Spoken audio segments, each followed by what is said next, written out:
Prince Harry has once again found himself at the center of an intense public controversy, and this latest chapter is generating fierce debate across the United Kingdom and beyond.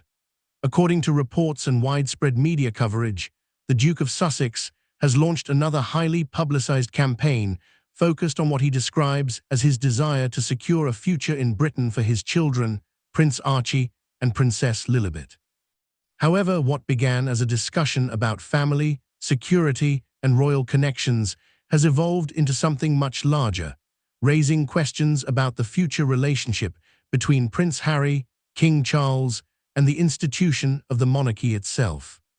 The headlines surrounding the story have been impossible to ignore. Supporters argue that Harry is fighting for the rights and future of his children, while critics believe he is once again reigniting conflicts that have already caused deep divisions within the royal family. Regardless of where public opinion falls, one thing is clear: this issue has become one of the most talked about royal controversies in recent years. Reports suggest that Harry's reaction to the legal outcome surrounding the matter was highly emotional. Sources described frustration, disappointment, and visible anger from a prince who believed his arguments deserved a different response. Observers claim that the outcome represented yet another setback in a long series of battles that Harry has fought against institutions he believes have treated him unfairly. What makes this situation particularly remarkable is that it goes far beyond a simple family disagreement. This is no longer merely a dispute between a father and son. It has become a public confrontation involving constitutional principles, royal authority, legal interpretations, and the future role of younger generations within the monarchy. For years, Prince Harry has positioned himself as a man seeking justice. Through interviews, documentaries, public appearances, and his memoir, he has repeatedly spoken about the difficulties he faced within royal life. He has shared personal experiences, criticized palace operations, and accused members of the royal establishment of failing to support him and his wife during critical moments in their lives. These revelations generated worldwide attention and earned millions of dollars through publishing deals, streaming agreements, and media partnerships. However, they also came at a significant cost. Every new interview, every new allegation, and every new public disclosure appeared to widen the gap between Harry and the royal family. The latest legal challenge became especially controversial because it reportedly involved issues connected to King Charles and the future treatment of Archie and Lilibet. According to discussions surrounding the case, Harry argued that his children should enjoy greater recognition, protection, and accommodation as members of the royal family. At the heart of the debate lies a fundamental question: what rights and privileges should Archie and Lilibet receive as grandchildren of the reigning monarch? There is no dispute that, following King Charles's accession to the throne, Archie and Lilibet became entitled to royal titles under long-standing conventions.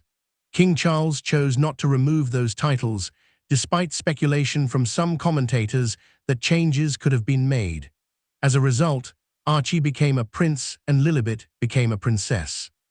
However, critics argue that possessing a title and maintaining an active place within royal life are two very different matters.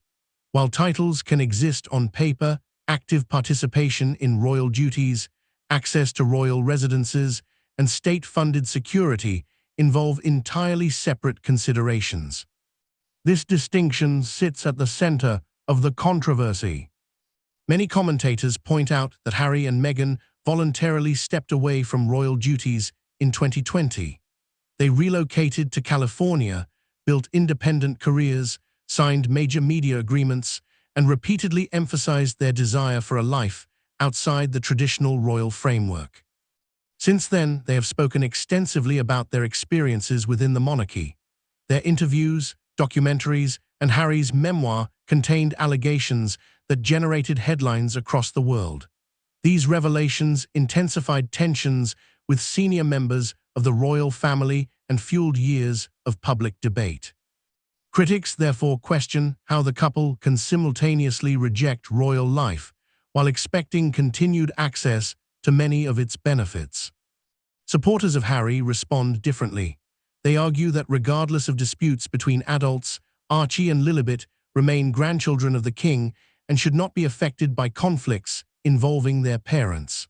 From this perspective, Harry's actions are motivated by a desire to preserve his children's connection to their heritage and family history. The court's reported decision, however, appears to have reinforced the authority of the monarch in determining matters relating to the royal household. Legal analysts note that monarchs traditionally possess broad discretion concerning official residences, royal roles, security arrangements, and participation in institutional activities. According to discussions surrounding the ruling, judges found no legal basis that would compel the king to provide specific invitations, accommodations, or arrangements. For many observers, that conclusion was significant. The ruling appeared to affirm that decisions regarding the structure and operation of the royal household ultimately remain under the authority of the sovereign rather than the courts. In practical terms, this means that future involvement of family members in royal life depends largely on decisions made by the monarch and palace officials. The implications extend beyond Harry himself. Some royal commentators believe the outcome strengthens King Charles's position by clarifying the extent of his authority. Others argue that it creates a framework that future monarchs, including Prince William, could potentially rely upon when determining the roles of extended family members. Meanwhile, public reaction has remained sharply divided. Many people believe Harry should have anticipated these consequences when he and Meghan chose to leave royal duties. They argue that stepping away from the institution inevitably meant losing access to some of the privileges associated with active royal service. Others maintain that Harry's concerns about security and family access deserve consideration, especially when children are involved. What cannot be denied is that this latest development highlights the deep fractures that continue to exist within one of the world's most famous families. Perhaps the most heartbreaking aspect of the entire situation involves Archie and Lilibet themselves. They are still young children who had no role in the decisions, disagreements, interviews, lawsuits, or public controversies that have unfolded around them. They did not choose the circumstances into which they were born. They did not choose the media spotlight that follows every aspect of their families' lives.